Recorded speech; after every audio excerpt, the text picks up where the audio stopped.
Welcome to the Starting Over podcast. I am your host, Edward Shelton, a.k.a. Dark Logos, and this is where we look at the strategies, tactics, and mechanics of the game of Heroclix.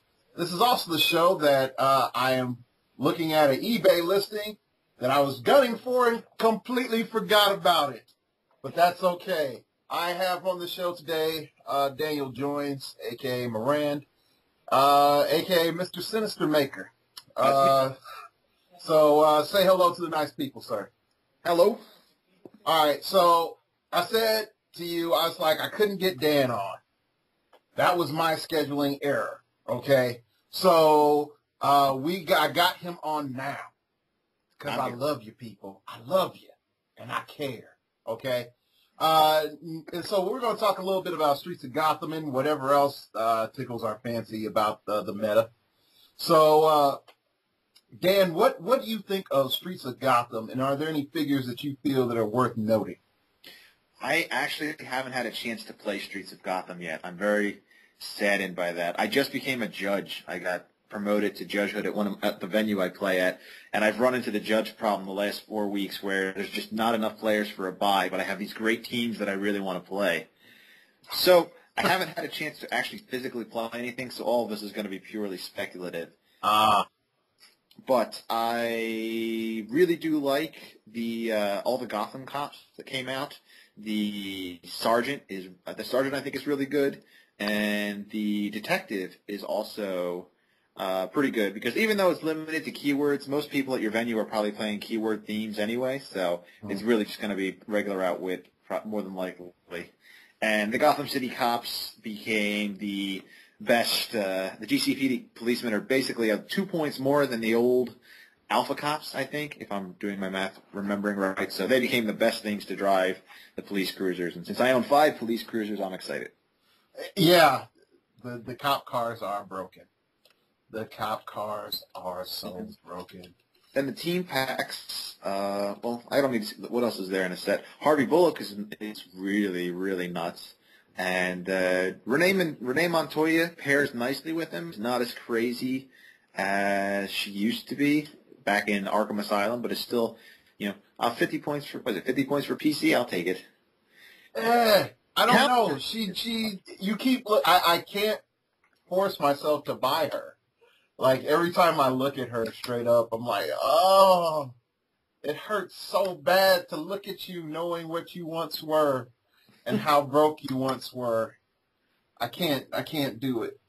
Please, it hurts so much every time I look at her. I generate her own hindering terrain. She's not bad. Yeah, so can Scarecrow too, but that's another story. But I think if one could say the end of the year bookend of HeroClix being Streets of Gotham, just looking at the set overall, do you think it was a good bookend for the year, or you think it was like, wow, sort of lackluster ending? It was, there was a lot of stuff in there that could have gone in to Batman, I thought. I thought some of the pieces are pretty cool. The Fast Forces, I think, is really, really good. I wasn't sold on that Oracle until someone pointed out that if you play the Bug, she shares the Justice League keyword with the Bug. Oh. So give the Bug a free move action, it heals a click, and then heals someone, and then have the Bug do what it does. And heal again? Oh, gosh. Wow. That one actually is good. That does make the Bug a little bit more usable. All right.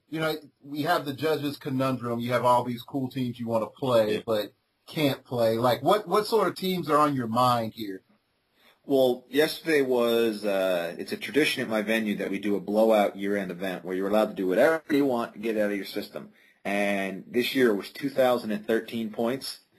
And partially to see if I could do it, I built a police team that was using only Gotham City cops and Batman and Robin and Batman and Nightwing, and only actual pieces that had the police keyword. And not only did I do it, but I could have gone higher. Oh, wow. I had 5 motorcycles, 5 motorcycle cops, 5 cruisers, the Commissioner Gordon from Dark Knight Returns, a couple of riot cops, it was just so much stuff. I don't even know. And I got there, and I had it in my bag, and it was all set. And then there were 4 players that showed up, and it's like, it broke my heart into tiny little pieces. Yeah, that sucks. That really does suck. In 300, I still do like the combination of Deathstroke and Lex Luthor. I still think that works pretty well. 300. It's not quite as good as the Justice League one was because Justice League gave Luthor that great "Don't you dare base me," but with that new Deathstroke, you still kind of get that because he can always just hit them and then Lex can phase away and shoot them, so you still get that. But so I think that's still pretty good. And I'm also still kind of big on the Society overall because I think they got some pretty decent pieces with that Lex.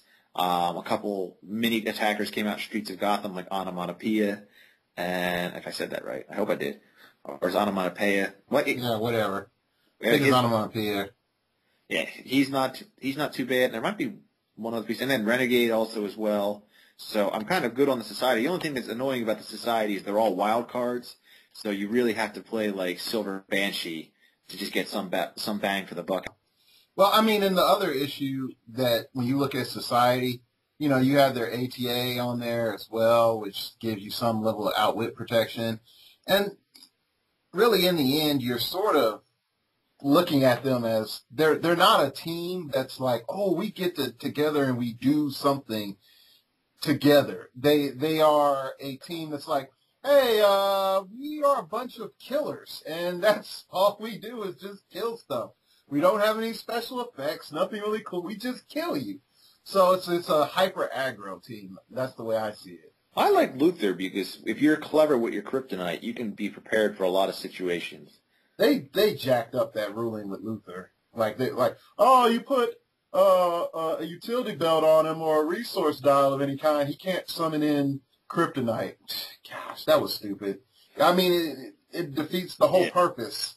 You know. The last time I played him, there was a guy playing Quiet Phone, a Superman and Superman, and he had the tank turret, and he was eyeing up Black Adam for a charge exploit, and it was going to happen.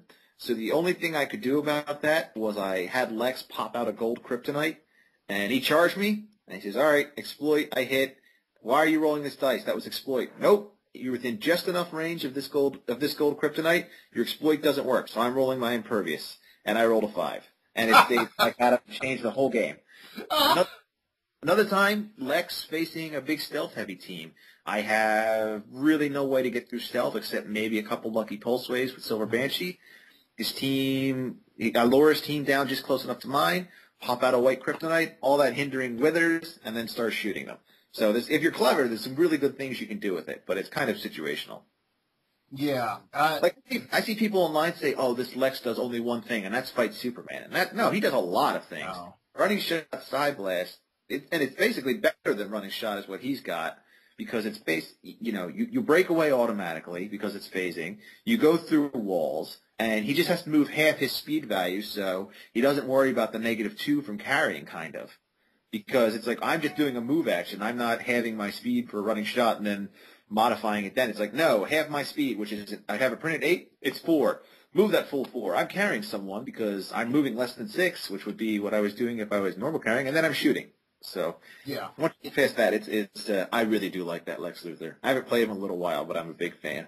Yeah, that is not anything about Streets of Gotham. Yeah, I know. It doesn't matter at this stage, really. It's healthy conversation about meta in general, but like when you look at, in all honesty, and I know like Lex is a little off topic, but when you look at Lex in the meta now, we're starting to get into this comfortable point where Melee is getting its groove back, like it was on a Jamaican island and it found its soulmate or something.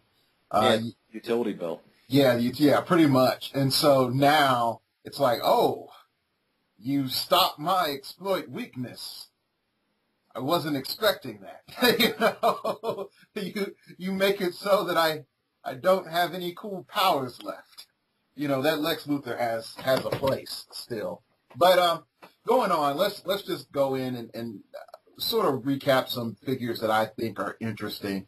What do you think of Lady Blackhawk? She gives that +2 to vehicles to their speed value, and +1 to their attack value if they have the wing symbol and they're a vehicle and she's piloting.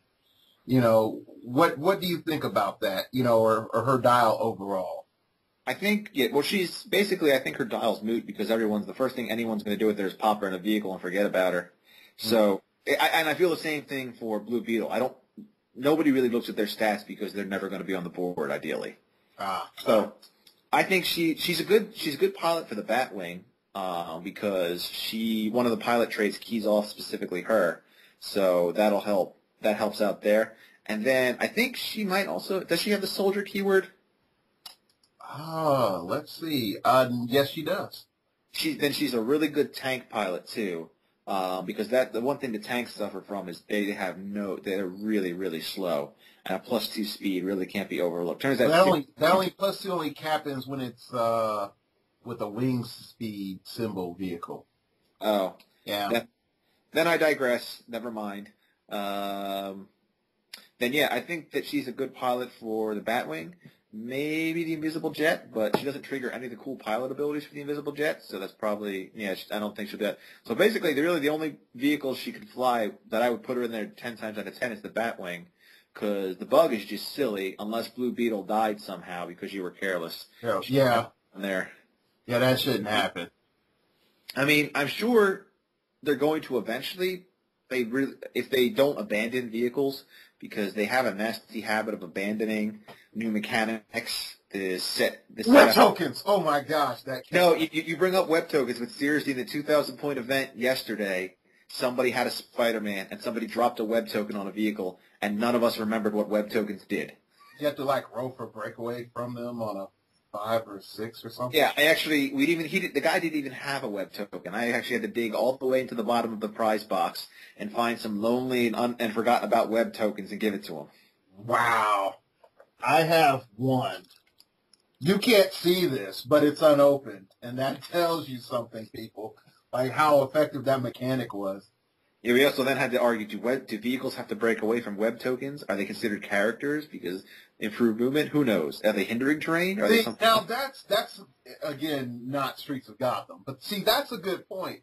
Do you get to ignore that? Are they terrain for intensive? I mean, they're not technically terrain, but what are they? They're like an impact zone of an effect or something. I don't know. The way I figured it, since it didn't really matter at the time, because the player playing the cop cars were very new and we're going to lose anyway, we figured that they have to roll to break. Although, if he had a GCPD officer driving that car and not Harvey Bullock, it wouldn't have mattered, because then the car would have had plasticity and only failed on a 1. But we decided that it had to break. It seemed logical enough in a strange way. Yeah. Yeah. Okay, back to some more Streets of Gotham. Yes, back to what we're supposed to talk The about. title of this episode is You Hear a Conversation That Dan and Dark Logos Have on a Normal Basis. That's pretty much what this is right now. So it's not even, I can't even say Merry Christmas. I can say Happy New Year's to you. Because this is your Happy New Year's gift, because that's probably when you're going to hear it. Waking up from that lovely bottle of, sparkling cider that you drank last night. There you go. All right, so I'm going to throw a curveball to you. What do you think of the False Facer? I own one of them, and only one. So I actually have to remind myself what their dial is, so hang on one second here. Let's see. I think they're selfish. That's what I think they are. Let's see. I really love having a new iPad. It's so fast. Oh, you do? That Yes. is awesome. Again, it has nothing to do with anything, but if you're wondering how we're recording this, Skype via an iPad. Ah! That explains the angle. Okay. Angle. But it's a very strange video angle. Let's see. Okay. Okay. Yep, this is the first time I've really looked at their dial. If I was playing them, I'd probably throw them on their Thugs with Purpose style, where they can use poison if they're within so many squares of Black Mask. Get enough of them, because there's been definitely a big upswing in combat reflexes with Batman and a few other sets. So poison is getting a little bit more of its due.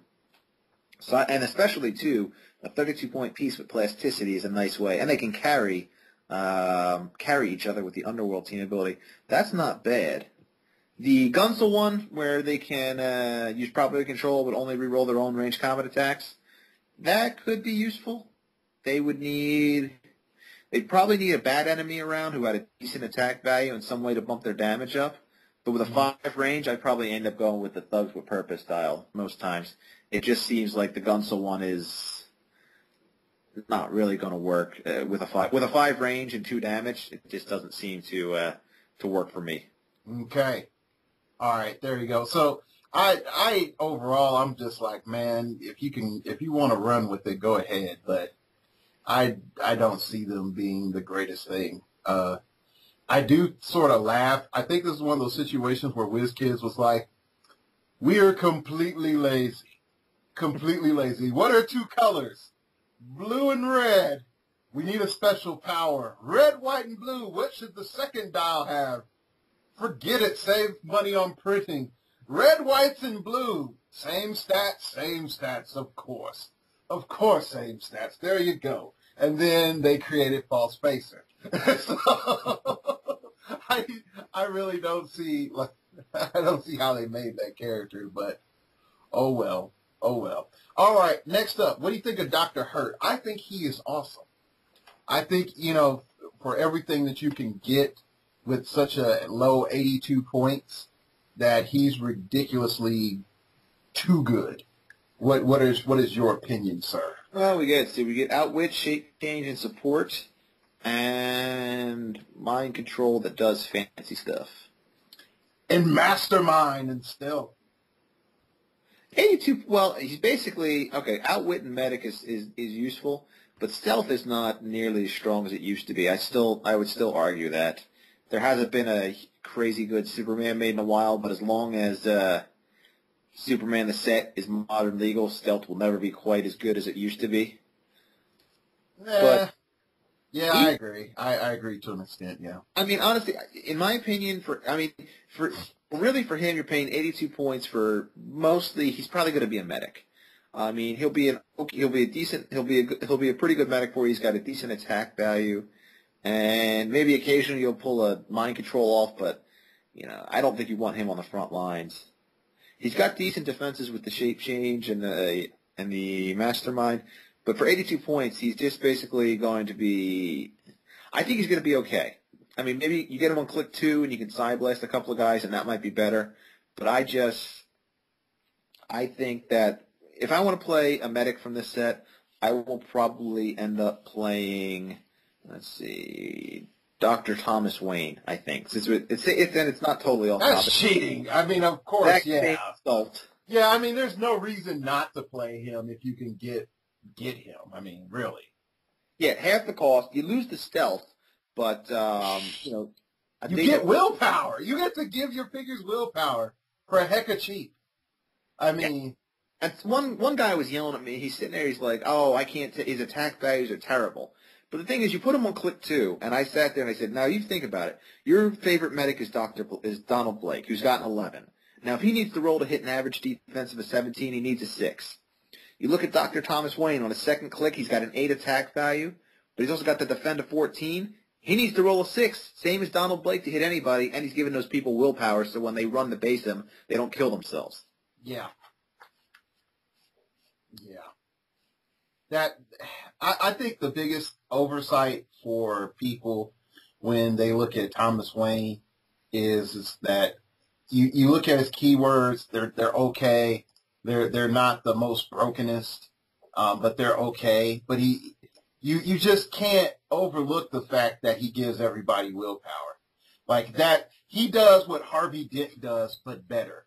And then like, okay, let's look at click 3. You have a 9 attack and that 14 defend still. I mean, your odds gotten a lot better. So he's got Gotham City, which is still a very good keyword. They might be moving some pieces away from it now, but Gotham City still gets you a team of, let's just say, here, let me see if I can whip up in 300 with my thing here. You get, here, while I'm whipping this up, let's talk about Dove. Oh, Miss Broken. I call her Miss Broken. It really depends on who you're punching. I'm punching Galactus. Yeah, Superman and Galactus hate her. Thugs are kind of like, well, you're okay. Well, most of the she's not a minion killer. Like, I'll put it like that. She's a big boss hunter. You know, that's how I looked at her. Like, if you waste your time with her hunting down, thugs and all that, then yeah, you deserve what you get. So, yeah, that's how I see it. But yeah, I haven't had a chance to play her yet.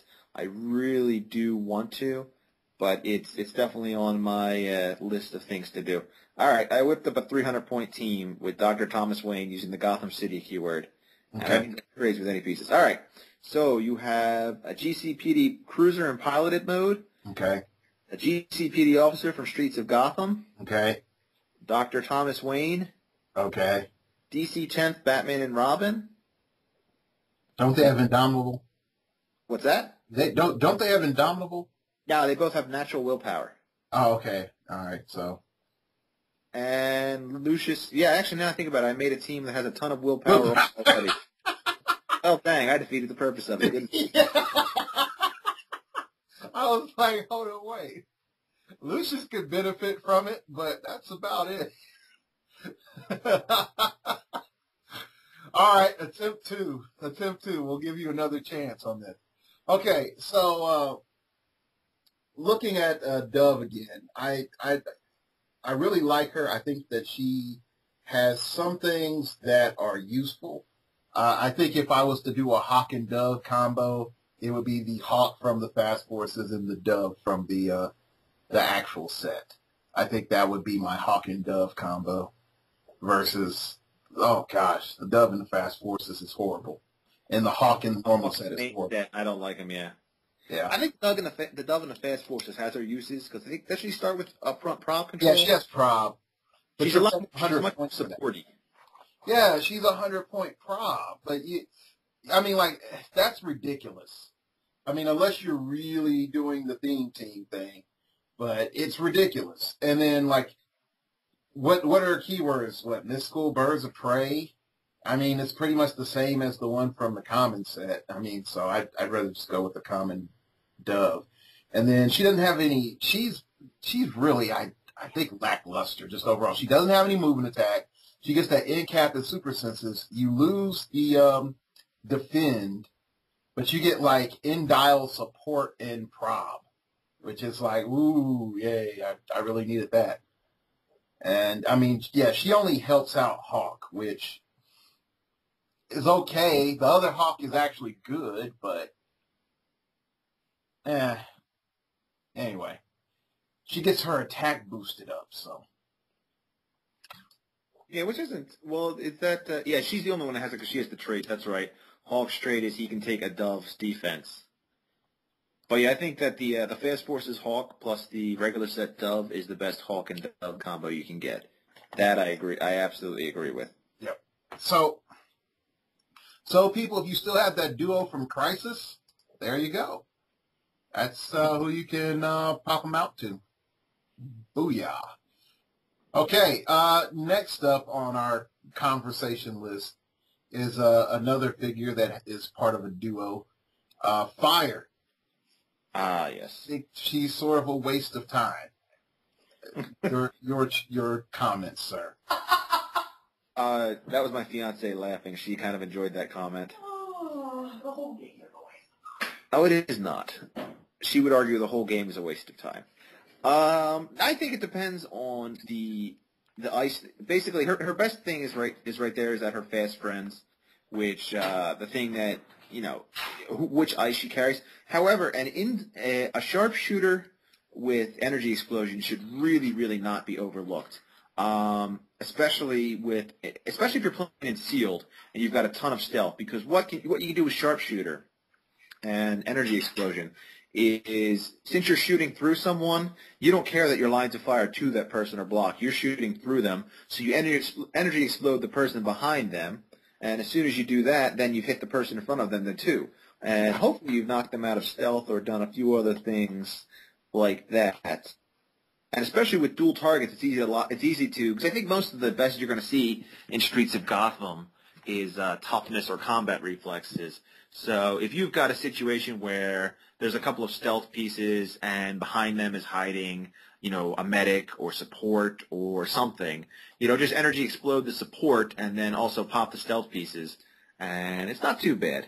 And if you're also carrying an ice, ice can then, let me see here, which I have to look at the ice from this set. Yeah, carry the ice up as well. You do a running shot, energy explode, and then when you hit and do whatever, ice can then throw a barrier up to protect them from retaliation because she was carried by fire and can take a non-free action.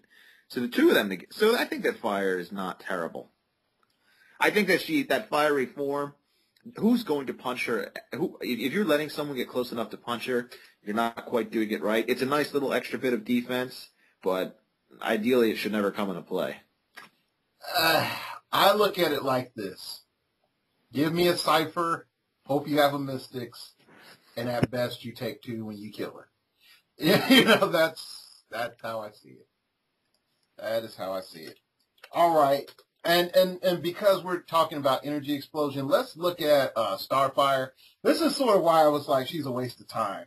Because when I look at Starfire, and I'm like, you and Bruce Banner are best of pals. And it's like GG fun. That's how I look at it. Because splash damage 1, oh, look, I took 2 penetrating. Splash damage 2, oh my gosh, I'm taking 2 more penetrating. It's going to be nice and ridiculous if you can get a good energy explosion off. Well, the funniest part of Starfire is that since she's got Outlaw keyword, you can actually play her with Puma and be a theme team in Golden Age games. Hold on, wait. For real? It shouldn't be. It should be Outsiders. No, her keyword is Outlaws. Really? I don't know. That part I overlooked, people. Let's see here. Oh, my goodness. You are correct. Oh, no. Yes. No. And more than that, though. Outlaw, yes. Spider-Man, Prowler, Puma, Will-O-Wisp, Rocket Racer, Sandman, Silver Sable, Spider-Man, and she can use the Outlaw's ATA, which is whenever a character using this team ability is giving a move action, modify that character's speed value by +1. Each adjacent character using this team ability at the beginning of for speed value by +1 for each adjacent character using this team ability at the beginning of the move action. So yeah, you can travel really far. The only thing about her now is that Outsiders a free action. For some reason, I thought it was a power. Yeah, it is. It is. Okay, for some reason, I thought it was a power action. That would suck if it was a power action. So her having Outsiders is useful. She can shut down energy shield and things that might get hard and hurt. The one thing Fire has over her, though, is that, like I said, that the sharpshooter energy explosion, it's a great way to get around stealth in a bit of a roundabout way. Whereas this Starfire, if she's going up against a stealth-heavy team, her one trick is kind of neutered. It's a pretty good trick, don't get me wrong, but it's easily neutered by stealth. I look at her as a figure not for now, but for later. When the shadow of the Batman is no longer upon us and the sun of something else comes up, that's when I'm looking at Starfire, really for a bunch of range figures. But we can sort of talk about that a little bit later. But yeah, you have brought that Outlaws thing up, sir, and that's going to be a whole lot of fun that I'm going to pull on somebody. I don't know who yet. I'm not going to lie. I don't know who, but someone is going to get the short end of the stick, and it's going to be hilarious on my end. So, yeah, okay. You heard it here, folks. First, you can use the Outlaws ATA on Starfire. Oh, gosh. You can pull out that ATA like right now. It's always legal. It's always modern age. So there you go. You know, it's sort of funny. I've read like one of the comics. It sort of fits a little bit, but oh well. All right, going on. We're going to look at another curveball I'm going to throw to you. Zazas. Mr. Zazas. I think that this is one of the most weirdest styles that I've played or wanted to play in Heroclix. What are your thoughts, sir? Well, I haven't played him yet. The only thing that I see being bad with him is that it's going to be really, he's cheap, which is good, and he has a nice gimmick. But for the most part, his counting coup, I think, you want him on his first 2 clicks, because his thing should be blades. And so the part where it ups his damage value by +1, if you get him on click 3, that might be good, but then he's lost stealth, and he's probably just going to get shot at. Excuse me. So at that point, he's kind of, it's useless. And then when you're using it for blades, because since blades gets locked, it doesn't matter if you're upping his damage. So he really needs to hit 2 people, and then he can whip out a penetrating blades attack, which is pretty good. Mm-hmm. It strikes me as something where it's going to be hard to pull off, but if you do, it'll be useful. But I'm sure for 45 points, I'm pretty sure there's pieces out there that are about his value that just straight up have blades exploit. I can't think of one off the top of my head, but I'm sure there is somebody. Or just exploit with a higher damage value. So he's interesting, and it's about time he got made, because people have been crying for him for forever. But it seems like his one gimmick is just, if you use him as a blader, he'll probably be worth his points, and he might pull off his gimmick from time to time. So that's how I'll say. An indomitable blader with stealth can be useful. Okay, there we go. All right, now we're gonna sort of degrade here into a little bit of fanboydom. I know I am, and more of a HeroClix game fanboydom than anything else. Okay, David Kane. What brokenness is going through your mind? Because it just yells so much to me, like, oh, goody. Like there's a Green Lantern from Justice League that's like under 75 points, and let's see what else. There's a couple of figures that are just ridiculous. With it. He really likes Captain America from Hammer of Thor. Yep, he does. Okay, here we go. Here's some figures that I feel that are going to be interesting. Green Goblin, 75 points from 10th anniversary, Marvel 10th anniversary. So there's one that's really awesome right there. Another is, let's see, Victoria Hand. That could be a little interesting there. What else can we do? Professor X from Giant Size X-Men Fast Forces. Then we also have, let's see, Black Widow from Avengers movie, Hawkeye from Avengers movie number 9. That's the one with the running shot, 11 attack, 3 damage. So, yeah, that's some awesomeness there. So let's get down to DC, because you can't all be hating on the DC. Let's see, what cool figures can we pull out? You got don't forget also, I suppose, Storm from DC 10th, the unpromoted one. Oh yes. I wondered if he promotes, would that effect carry over? People were asking that question about the green Goblin, and I don't remember what the answer was. We got to go see one time. Yeah, we'll find it later. Let's see what else here. Night Runner? No, that doesn't help. He's not that good. Not for him. Not for David Kane. David Kane. Oh gosh. Tabat Batman. Really? I think he's got 2 dolls. One's at 100 and one's at like 50. They also have a 61-point Tabat Batman. Oh, that's when The Dark Knight Returns, I'll bet, which I don't think anyone's going to buy. Oh, really? Yeah, I think Bane's adorable, and that's about it. Oh, okay. Let's see. Batman. There we go. I'm Batman. from DC 10th. How can I forget about him? Oh, my goodness. I feel bad. Blue Beetle. That one actually is pretty interesting because 55 points, 10 attack, 3 damage. So you're getting an in triple target. So you get that enhancement and that perplex on him. That's sort of scary. I think David will work best, though. I think David works really best with someone who shares stealth with him, has a decent range, and can fly. So I've yet to see anything better than Storm, because basically just carry him around while he does his thing, and especially with the leadership where he's taking tokens off them. Yeah. Enchantress, there's some goodness there. Madam Zandu.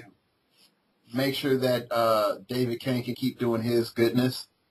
Yeah, but he's not really supporting her so much at that point. Then you're just getting a piece that's can do 2 damage either at range or close, and that's the best he gives you.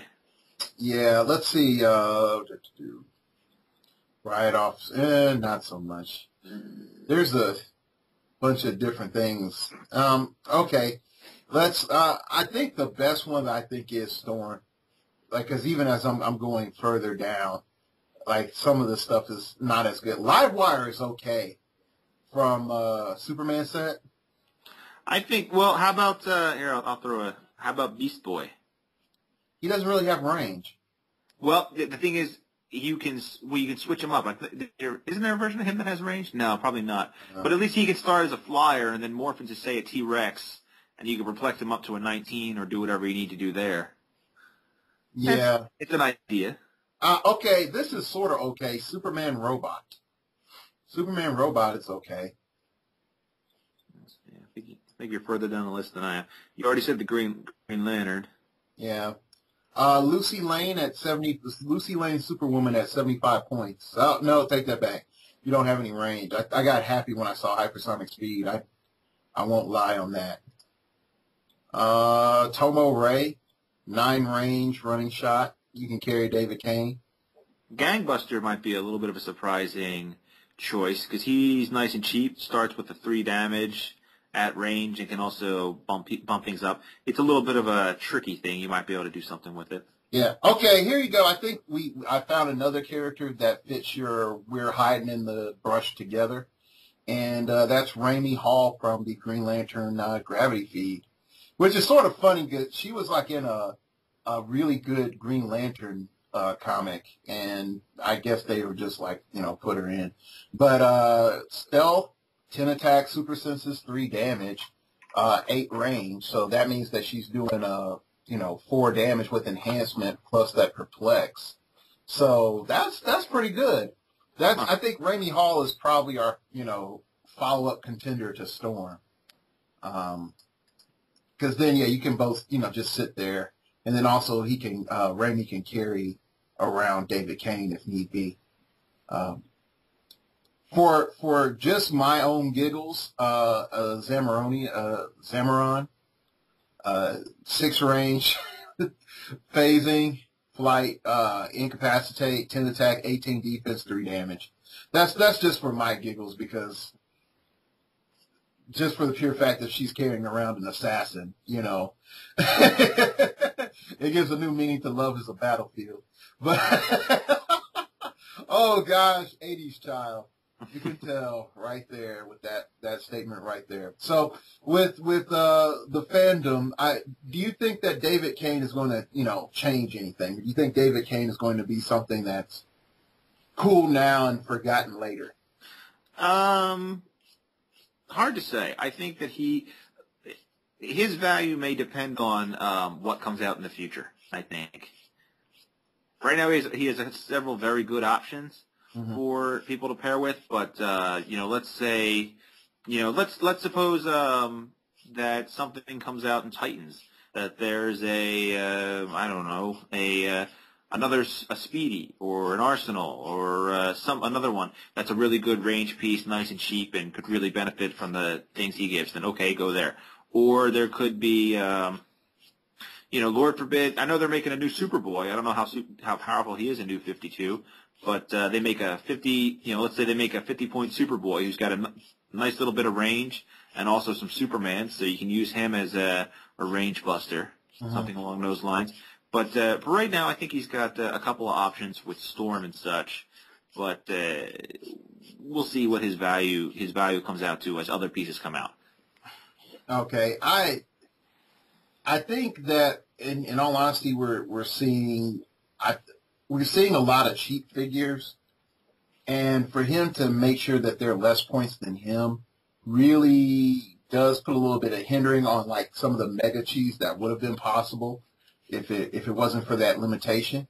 But at the other end, I think that it's a good thing that he does have that. He pairs pretty decently with Lady Shiva in his own team pack. Sure, he doesn't. Sure, he doesn't. The enhancement really doesn't go anywhere. But who doesn't? Having her constantly have a +1. You could throw them both. You give them both the Legion of Assassins ATA. They're protected from range there. And then when they base Lady Shiva, she's getting a constant +1 because of the leadership, or because of not the leadership, sorry, the perplex.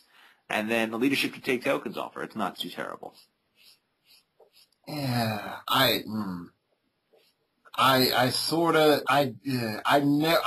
had people argue for that, and I've had a couple of conversations through email and whatnot, and I don't like it. I think you're not getting the most bang for your buck, but oh well, so it goes. All right, so let's move on to some interesting conversation. We'll lump it together. The Wildcats team pack. What do you think of that? Void, Spartan Warrior, Spirit, Imp, and the implications of those three pieces, and we'll just lump them together. Well, I know the Spartan Warrior needs to be updated somehow. He's supposed to have a 5 range, except he was printed with a 0 range, so that would help him. So let's see. I think the one piece everybody's looking from there is EMP or EMP, whatever his name may be. For his immortal click, and basically for him to just basically never ever ever die. There's no way to kill him. You can't pen it. You can't exploit him. You can't pulse wave him. You can't do a thing. But that's really his one gimmick, is that he just never, ever dies. I mean, basically, at that point, you're paying 93 points for a really expensive outwitter that'll be hard to kill. In 300, I don't see it swinging the game one way or the other, because once you get a couple of people on him that can break his invulnerability, he really can't. You just need to put basically put a combat reflexes piece next to him with a decent defense, and he's useless. He's got one damage. He's not going to win the game on his own. For 93 points, I think he's just a gimmick. Here is my Worlds team. 3 imps and a bat belt. Guess how I'm going to win.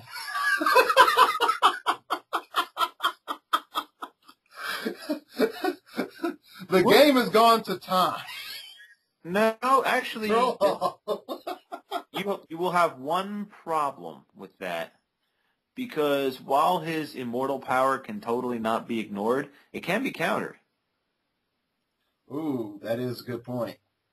And normally when you see powers like that, it can't be countered or ignored. And this one can totally be countered. So there you go. You can be outwitted, but you cannot be pulse waved.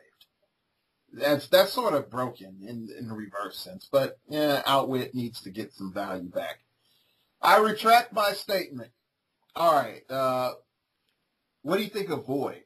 Because I sort of feel that she's going to be the no man's land tide swinger, being able to carry a lot of figures, also having barrier, and then also having super senses, outwit, probability control, and perplex, even though there is a potential liability from it. Well, she could definitely she has that nice quantum transporter, which basically makes her a mini bug, basically, when she can carry and then use support as a free action. But she's only got an 8 attack value, and if she tries to re-roll that terrible attack value, she might hurt herself. And beyond that, she falls in this category of EMP, I think. Really good support, but pricey for it. Mm-hmm. And in a team, and in a set where Batman's such a big player, you know there's going to be a ton of outwit, and there is. And, just outwitting her precognition power, that at that point then you just need to get somebody to shoot her. And I don't think that's the thing. Then you just need to hit a 16 and, a good one shot for 5 and she's done. Even a shot for 2 is not good for her. You just don't want to hit her for 3 or 4. So especially not 4 if you don't want to put her on an 18 regen click. Mm-hmm. I think she'll get, carrying someone and using support is decent, but her attack is too low to really make it worthwhile, I think. Okay. Especially with all the figures that get a late dial spike in their defenses. Yes, that is a positive trend. Not necessarily for healing, but it is a positive trend for survivability and long game.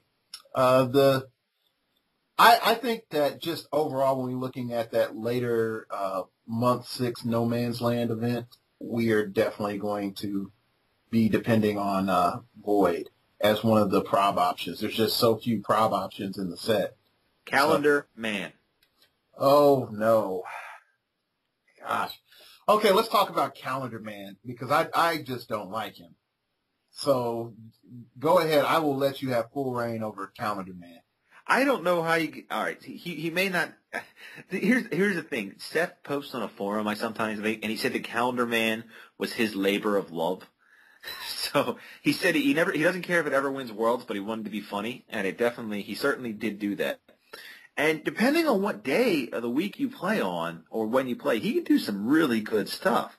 I mean, just take him on his own merits. He's 52 points, stealth, energy explosion, prob control. That's not a bad combination, just without anything else. He has that no matter what day of the week it is, no matter what month it is, no matter what. He will always give you stealth, energy explosion, and prob control. So then if you play basically on a Monday through Thursday, which is iffy. I know some places that play during the week, but most places play on weekend. That's Monday through Thursday is the time to play him. When he gets outwit and counters, and when you outwit one person's hypersonic speed, now nobody on that team has hypersonic speed. You outwit one person's running shot, nobody on the team's got running shot. And then Friday through Sunday, someone's adjacent to him, +1 attack. That's not bad at all. Let's see. And then even numbered day of the month. You give him a power action, someone across the other side of the board, speed and range value is now halved. You could see an alpha strike coming. You could see a telekinesis thing, and from the other side of the board, with no effort on your part, with just a power action from a 52-point piece, you've neutered it. That's good. And that's very good. And then on the odd day of the month, basically give him a power action. 3 guys can use phasing teleport on your team. That can also be useful. And then, let's see. When does month 6 happen? I think Summer, May. right? No, May. So spring. Hold up, wait. Is it May? Because I don't know. Because I know month 1 was November.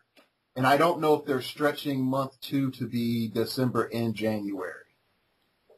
We're running month 2 in January at my local venue. I know that. So it could be May or June. So that depends, then I suppose. Then it's either going to be May, yeah, it depends. Well, if it's in the summer, then basically you can give him a power action, and someone with super strength might take a penetrating, or at worst, give him a power action and it's action tokens to anyone carrying an object. I think he's really useful, and I think he brings a lot to the table. And maybe you have to kind of plan on what day he is, but for 50 points, stealth and prob control is good. And then he's got mastermind to keep himself alive, and then he has a lot of other little tricks depending on what day of the week it is that are all have use. Yeah. Okay. I'm leaving it with that. Let me put it this way. Let me put it this way, all right? You have a piece that for 52 points can, give you prob control, give you stealth, and, as a power action, have the speed and ranges of someone you don't like. And he doesn't need line of fire. You can be stealth. You can be whatever. Power action done. And that gives you so much, you could have a piece that has like a 10 range, and they're doing board control, and if you're going to move your pieces in there, you're going to get shot at. Power action, half range, high position now.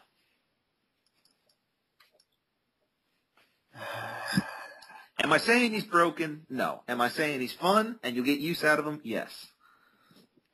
Like I said, I'll let you. I said I was letting you have free reign on this. I'm not going to comment. Is he one of my pulls? I don't know.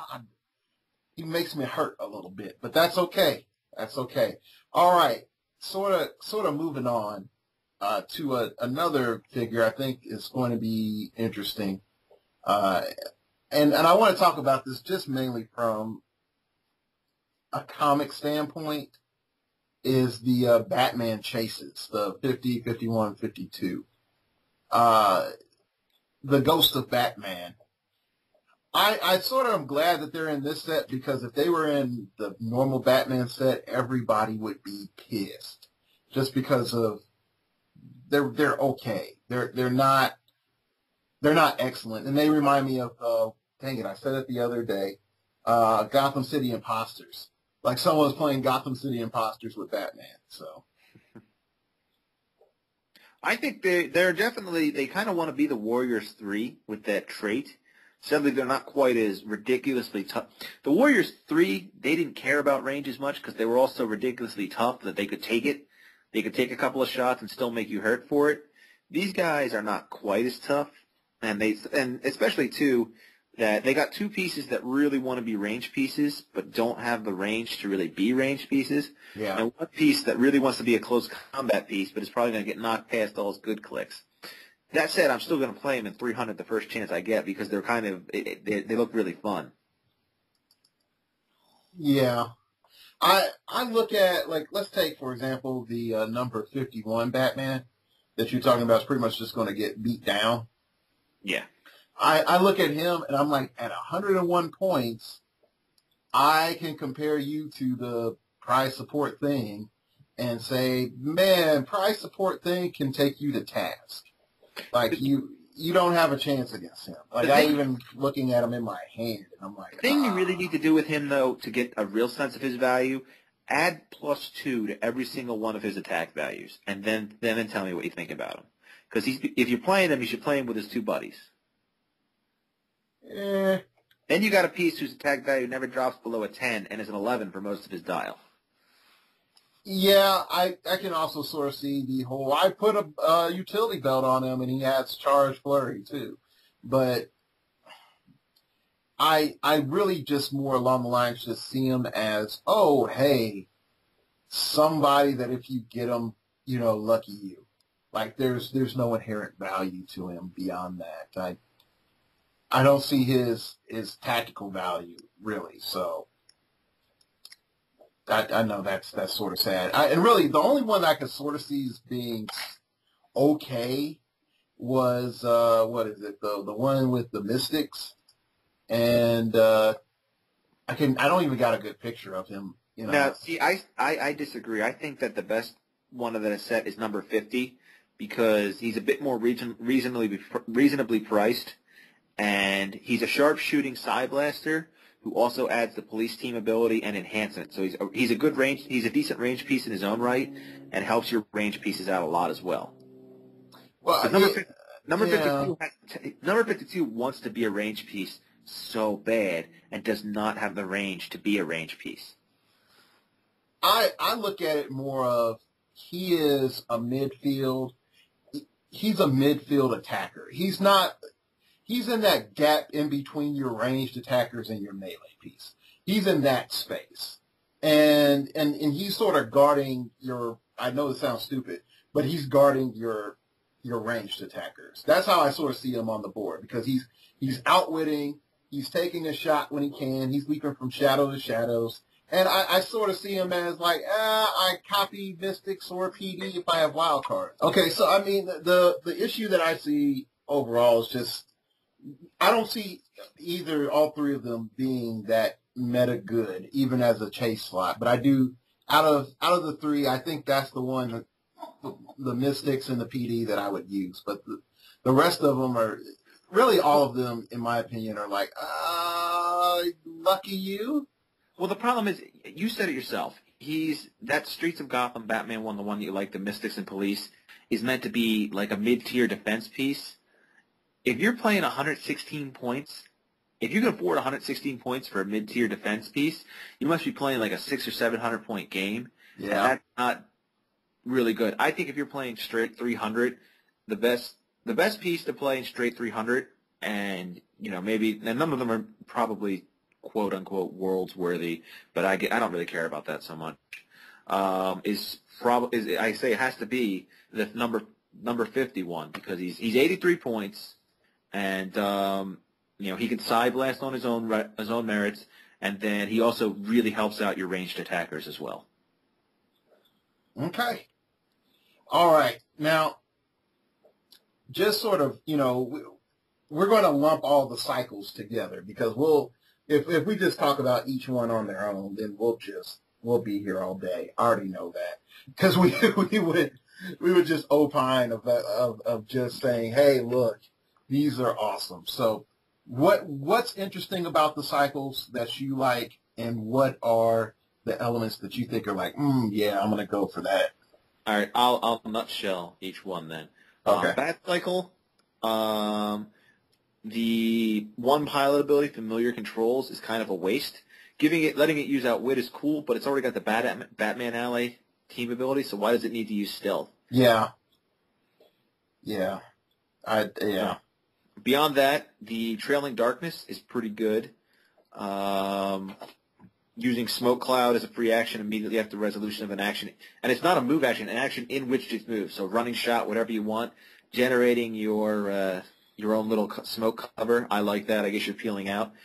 Pretty decent. The Robin Cycle, less enthused about. It suffers from a really short dial, and it doesn't, I don't know, I don't really see anything crazy good. Especially, and I think it's pilot. Both motorcycles suffer from a thing where their pilots that come with it are super expensive. And yeah, you don't really. But for those two motorcycles, I don't think there's really any real need to use the pilots they suggest. You can probably find cheaper ones, because the only benefit you get is that they can take a free action immediately. And if it's the first turn of the game, that doesn't really benefit you much at all, I think. And then the GCPD motorcycle, I said I own, earlier on, I think I said I own 5 of them. Mm-hmm. I really like their call for backup. I think it's basically equivalent to Lieutenant Gordon, and they're a little easier to get than Lieutenant Gordon. And it could be either better or worse than Gordon's power, but I do like them. I think they're pretty good. I think the issue is when you have call for backup with Gordon, with the actual cop itself. Oh gosh, that's ridiculous. Like if you're able to combine all that, there's some things just like, yeah, that's just ridiculously silly. Okay, Bat Cycle. What's your thoughts on Bat Cycle? Didn't I talk about that already? Oh, oops, sorry. I went a nutshell on the 3 of them I gave. Yeah, I sort of just went to Robin Cycle. I guess my brain sort of parked there. It's been one of those last few days where it's like, I'm exhausted and getting over a cold. All right, so that's mostly Streets of Gotham. And you can sort of tell, like, did we talk about everything? No. Oh, gosh, no. Is there more to talk about? Not really. We pretty much hit most of the high points. But just in general, with the No Man's Land Month 6, with it just being Batman and Streets of Gotham being the recommended format, what do you think is going to be the impact of that? Because that tells me that they're not considering Teen Titans. So I don't know what that means for the event. They made this out. Who knows if they didn't have Teen Titans get reach scheduled after the fact that they designed this.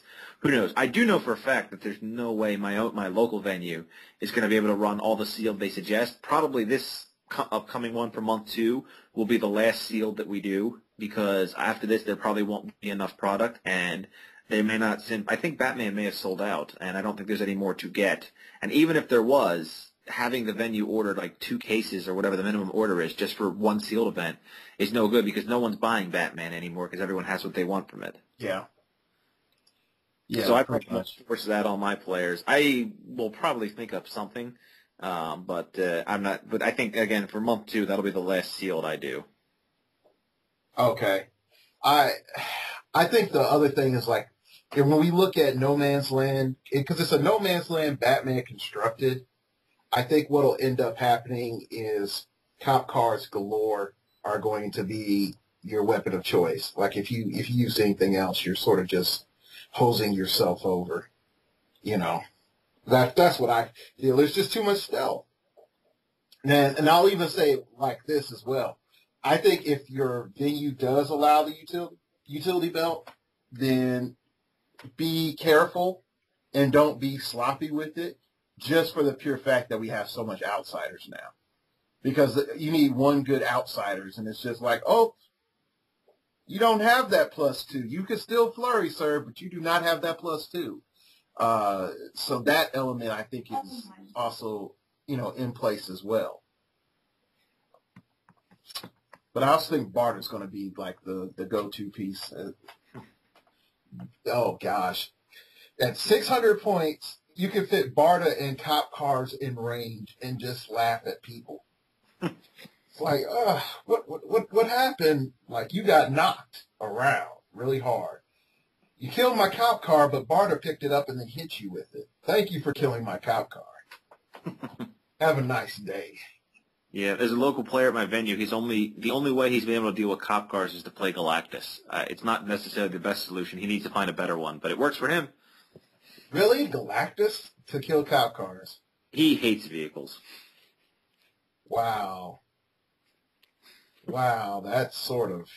I think I rammed cop cars down his throat a few too many times. So the first chance he got to play a high point game where we knew I could bring out a ton of cop cars, he played Galactus and keeps doing it. Okay. Well, I know for a fact that I am going to be shifting metas here, so I don't know what I'm going to be delving into. So those people in Leavenworth, I don't know what y'all are like. I hope you're friendly, because I'm coming, and I don't know what I'm bringing quite yet. So, I won't be fully cheesy. But okay, bring a fun team the first couple times and get a feel of the lay of the land. Yeah, that's what I usually try to do. And then when I see Sentry and Void, that's when it's over. If I see one Sentry and Void, I'm pretty much done. I'm like, okay, so I can pack 2 cop cars. Lieutenant Gordon, what else can I put on this wonderful team? Oh, yeah. All right, so that's pretty much it, people. We have sat here and opined and joked around for a while. You can hit me up on Twitter at StartOverPod. That's at StartOverPod. You can hit me up on email. That's startingoverpodcast@gmail.com.